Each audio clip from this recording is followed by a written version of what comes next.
বন্ধুরা, সুন্দর একটি সকালকে সাক্ষী রেখে আজ আমাদের যাত্রা সিদ্ধিদাতা শ্রী গণেশের জন্মস্থানের উদ্দেশ্যে। তবে আমাদের যাত্রার উত্তরকাশী শেষ গ্রাম আগরাগাঁও থেকে সিদ্ধিদাতা গণেশের জন্মস্থানের দূরত্ব প্রায় 18 কিলোমিটার। আজ 17ই আগস্ট 2024 রোজ শনিবার। চলুন সামনের দিকে হাঁটতে হাঁটতে কথা বলি আর জেনে নেই সিদ্ধিদাতা শ্রী গণেশের সম্পর্কে কিছু অজানা তথ্য। এই যে হোটেলটি দেখছেন, এখানেই আমরা রাত্রে ছিলাম। কিন্তু হোটেলের ভাড়া কিন্তু বেশি না, খুবই অল্প। আমাদের কাছ থেকে 1200 টাকা নিয়েছিল। কিছুক্ষণের মধ্যেই গ্রাম শেষ হতেই পাহাড়ের গায়ে সরু পথ ধরে আমরা সামনে এগোতে থাকলাম। এই রাস্তার চওড়া প্রায় 3 ফুটের মতো। প্রকৃতির এই অপরূপ সৌন্দর্য দেখে কেন জানি মনে হলো আমি কোনো এক রূপকথার রাজ্যে এসে পৌঁছালাম। ইতিমধ্যেই একটি কুকুর আমাদের সাথে যাত্রা শুরু করলো। জানি না কুকুরটি কোথা থেকে আসলো, হয়তো আমাদের নিতে আসছে কিনা জানি না। দেখি আমাদের সাথে যায় কিনা। বন্ধুরা, আজকের এই শ্রী গণেশের জন্মস্থানের যাত্রার ভিডিও আপনাদের কেমন লেগেছে অবশ্যই একটি কমেন্ট করে জানাবেন, কারণ আপনাদের প্রত্যেকটি কমেন্ট আমাকে উৎসাহিত করে নতুন নতুন ভিডিও বানাতে। প্রকৃতির এই অপরূপ সৌন্দর্য এখানে না আসলে কখনো বুঝতে পারতাম না। এখান থেকে আবার রাস্তা নিচের দিকে নেমেছে। এই উঁচু নিচু পাহাড় আর পর্বতের মাঝখান দিয়ে আমাদের এগিয়ে যেতে হবে সামনে। যে ঘোড়া দেখতে পাচ্ছেন না, এই ঘোড়া এখানকার স্থানীয় লোকরা এদেরকে খচ্চর বলে। আর এই পাহাড়ি পথে মালামাল বহন করার জন্য এই ঘোড়াকে ব্যবহার করা হয়। এই ঘোড়ার যে সাওয়ার করে সেই দাদার সাথে জিজ্ঞেস করে জানতে পারলাম আর একটু সামনেই এই উশি গঙ্গা নদী।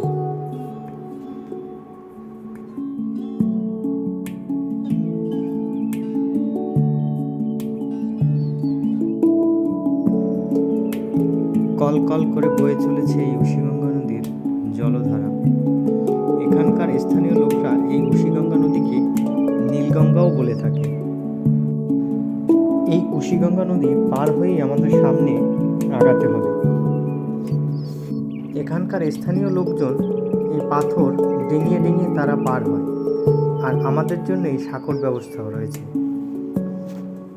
সাঁকো পার হয়ে সামনের দিকে আমরা আগাতে শুরু করলাম। এই উঁচু নিচু রাস্তার ভিতরে পথ চলা খুবই মুশকিল, খুবই কষ্টকর। উশিগঙ্গা নদী পার হয়েই আমরা এসে পৌঁছালাম ভেবরাগাঁয়ে। এখানকার মানুষ বেশিরভাগই হিন্দিতে কথা বলে। এই ভেবরাগাঁয়ে তেমন কোনো মানুষের দেখা পেলাম না, প্রতিটা ঘরেই দেখি তালাবদ্ধ করা। আর এই গায়ের পাশ দিয়ে সরু পথ ধরে আমরা সামনের দিকে এগোতে শুরু করলাম।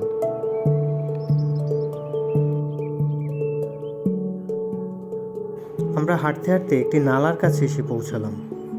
আসলে এই নালা দিয়ে বৃষ্টির জল প্রবাহিত হয় প্রবল গতিতে, তখনকার এই স্থানটা খুবই ঝুঁকিপূর্ণ হয়। আমরা নালা পেরিয়ে সামনের দিকে আগাতে শুরু করলাম। মাঝে মাঝে একটু বিশ্রাম নেই আর প্রকৃতির এই অপরূপ সৃষ্টি দু চোখ ভরে দেখি। কেননা পৃথিবীতে ভগবান এমন এমন জিনিস সৃষ্টি করে রেখেছেন যা আমরা যদি না আসতাম তাইলে এগুলো হয়তো আর দেখতে পেতাম না।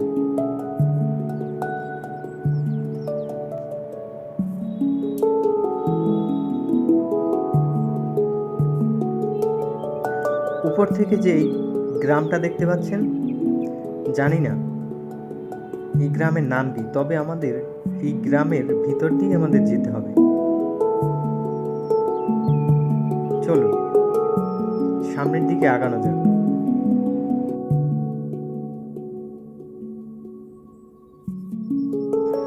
তবে আপনাদের একটা কথা বলে রাখা ভালো, যে আপনারা যারা এই ভিডিওটি দেখছেন, আসলে এই পাহাড় পর্বতের সব ভিডিও ধারণ করা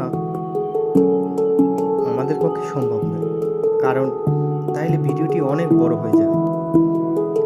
তাই আপনাদেরকে আমি যেইটুকু বিশেষ প্রয়োজন বা যতটুকু সুন্দর যে স্থান দর্শনীয় সেই স্থানগুলো দেখানোর আমি চেষ্টা করব।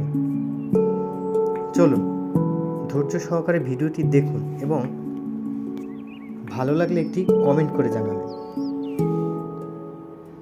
হাঁটতে হাঁটতে আমরা একটি সাইনিতে এসে পৌঁছালাম। এখানে একটু বিশ্রাম নেব, একটু খাওয়া দাওয়া করব, তারপর আবার সামনের দিকে পথ চলব।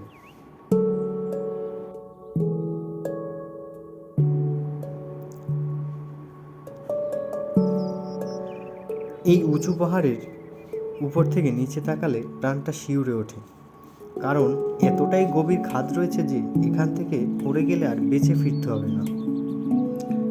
প্রতিটা পদে পদে আমাদের বিপদ, কারণ এখানে ছোট ছোট পাথর বিছিয়ে রয়েছে। সাবধানে চলাফেরা করাই উচিত, কারণ এই পাথরে পা পড়লে আপনি সোজা গিয়ে গভীর খাদে। মাঝে মাঝে এমন কিছু জায়গা রয়েছে এতটা ঝুঁকিপূর্ণ যেখান থেকে আপনার যেতে খুবই ভয় করবে।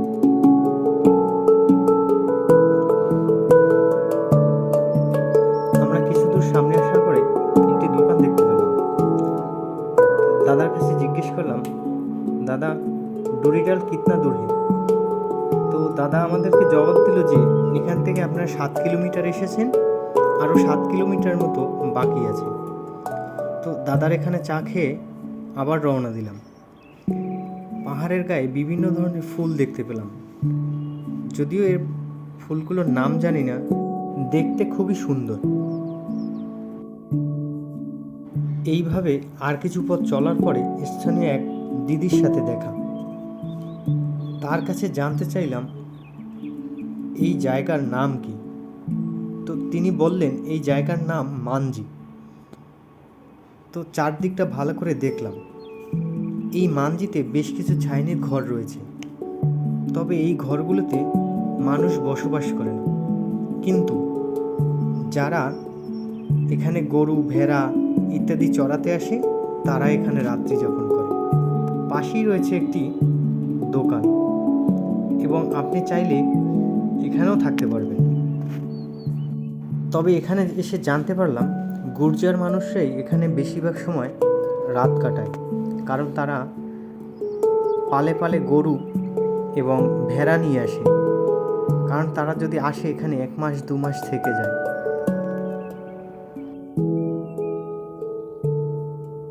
কিছু পথ আসার পরে আবারও দেখতে পেলাম পাহাড়ের গা বেয়ে একটি ঝর্ণা নেমে গেছে নিচের দিকে। এই ঝর্ণার জলধারা উশিগঙ্গা নদীর সাথে গিয়ে মিশেছে।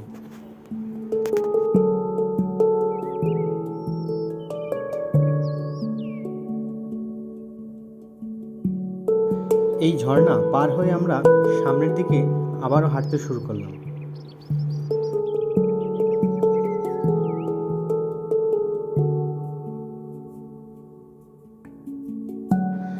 পিছনের দিকে 3টি পাহাড় ফেলে এসে আমরা 4 নম্বর পাহাড়ে এসে পৌঁছালাম। তো সামনে হাঁটতে হাঁটতে আর প্রকৃতির দৃশ্য দেখতে দেখতে আবারও একটি ঝর্ণা চোখে পড়ল। এই ঝর্ণা বর্ষাকালে প্রবল গতিতে নামে। সেখান থেকে আমরা আবারও সামনের দিকে হাঁটতে শুরু করলাম। এই গাছ বিছানো সরু পথ ধরে সামনের দিকে আগাতে শুরু করলাম।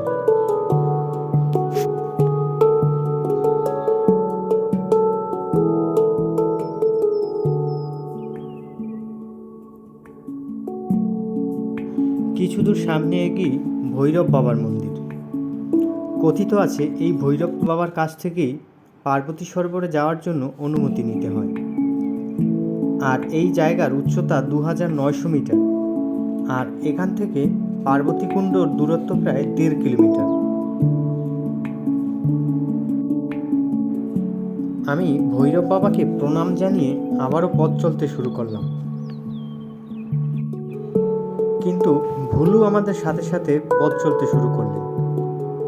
চলুন সামনের দিকে হাঁটা যাক, হয়তোবা আর বেশি দূর নেই।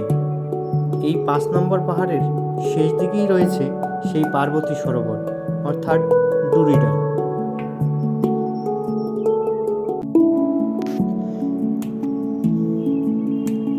তিরিশ মিনিট হাঁটার পরেই আমরা পৌঁছে গেলাম সেই ডুরিডালে, অর্থাৎ যেই স্থানে সিদ্ধিদাতা গণেশের জন্মগ্রহণ করেছিলেন। আর এই সেই পার্বতী সরোবর, বর্তমান নাম ডুরিডাল লেক।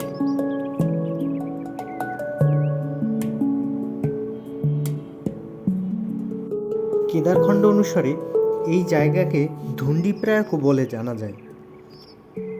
এখানে খান্ডুয়া নদী ও উশিগঙ্গা নদীর সঙ্গম হয়েছে। এই পুণ্যভূমিতে মাতা পার্বতী সিদ্ধিদাতা গণেশের প্রাণ প্রতিষ্ঠা করে তাকে সন্তানরূপে গ্রহণ করেছিলেন। এই সরোবরের এতটাই মাহাত্ম্য যে এই জল কখনো নোংরা হয় না।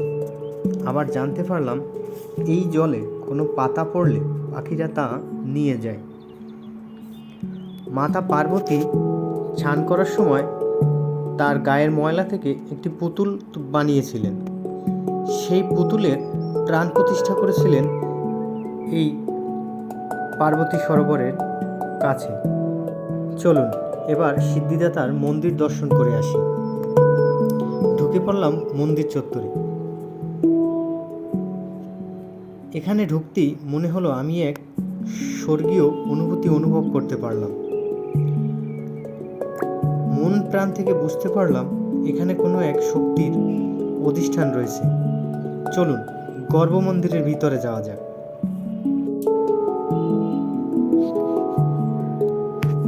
গর্ভমন্দিরের ভিতরে শ্রী শ্রী সিদ্ধিদাতা গণেশের মূর্তি রয়েছে। আমাদের ডান দিকে রয়েছেন মাতা পার্বতী অর্থাৎ অন্নপূর্ণা রূপে। তার পাশেই রয়েছে স্বয়ং মহাদেব। আমরা আজকের এই সিদ্ধিদাতা শ্রী গণেশের জন্মস্থানের এখানে একটি হোটেলে আজকে থাকব। আর আমরা দেখব যে এখানে কি কি পূজা অর্চনা করা হয়। যে সন্ধ্যাবেলা আরতি শুরু হয়ে গেছে, এখন বাজে 6টা। এত গভীর জঙ্গলের ভিতরেও ভগবান কিভাবে তার পূজা পেয়ে থাকে, মানুষ কত ভক্তি করে তাকে পুজো দেয়। এবং পূজা অর্চনা শেষে পার্বতী সরোবরে প্রদীপ ভাসানো হলো। এই সন্ধ্যার সময় দেখতে খুবই সুন্দর লাগছে।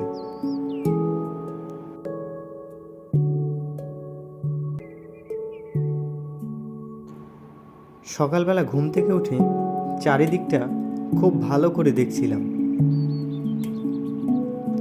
আর কালকের রাতে 8টা নাগাদ বৃষ্টি হয়েছিল, তারপরে আমরা ঘুমিয়ে পড়েছি। আর এখানে আমরা বেশি সময় থাকবো না, আমরা মন্দিরের চারপাশটা পরিক্রমা করে আমাদের ফিরে যেতে হবে আবার। চলুন সামনের দিকে হাঁটা শুরু করি।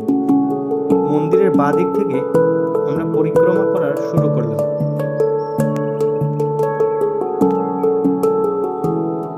আপনারা হয়তো জানেন শ্রী গণেশের মাথা কীভাবে কাটা হয়েছিল এবং কিভাবে তা আবার পুনর্জন্ম দেওয়া হয়েছিল।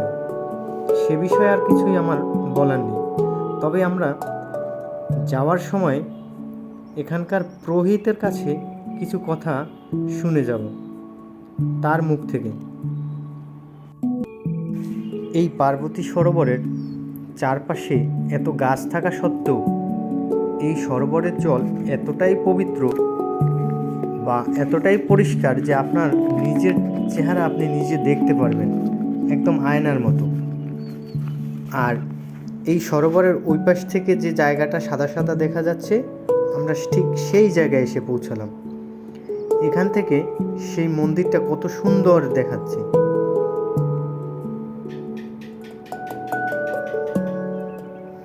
এই সেই জায়গা যে সরোবরের ওই পাশ থেকে যে জায়গাটা দেখা যাচ্ছে।